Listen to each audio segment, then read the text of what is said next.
वाक्य आहे त्यामध्ये एका फ्रेझल व्हर्बला अंडरलाईन करण्यात आलेला आहे, त्याचा अर्थ आपल्याला ऑप्शन्स मधनं विचारलेला आहे. यू कॅन म्हणजे तू करू शकतो, count on this study material, या स्टडी मटेरियलवर तू काउंट ऑन करू शकतो. For the preparation of your exam म्हणजे तुझ्या परीक्षेच्या तयारीसाठी या स्टडी मटेरियलवर तू काउंट ऑन करू शकतो. मग काउंट ऑनचा अर्थ काय होतो? तर काउंट ऑनचा अर्थ होतो ट्रस्ट करणे, विश्वास ठेवणे. काउंट ऑनचा अर्थ काय होतो? विश्वास ठेवणे, विश्वास करणे किंवा आपण म्हणतो ट्रस्ट करणे. सो काउंट ऑन साठी आपण काय यूज करणार? विश्वास ठेवणे, ज्याला आपण बिलीव्ह असं म्हणतो, ज्याला आपण ट्रस्ट असं म्हणतो. मग या ठिकाणी बघा, काउंट ऑन म्हणजे काय? विश्वास ठेवणे. आणखी एक लक्षात ठेवायचे तुम्हाला, बँक ऑन.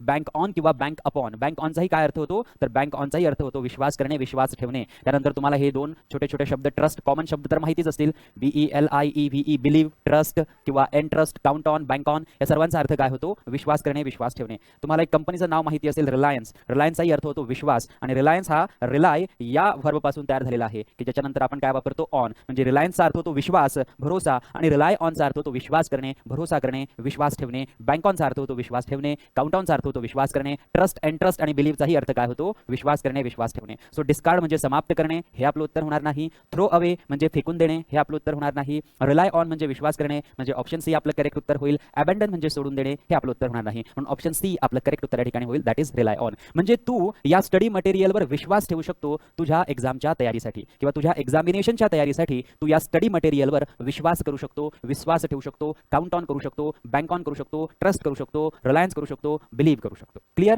मग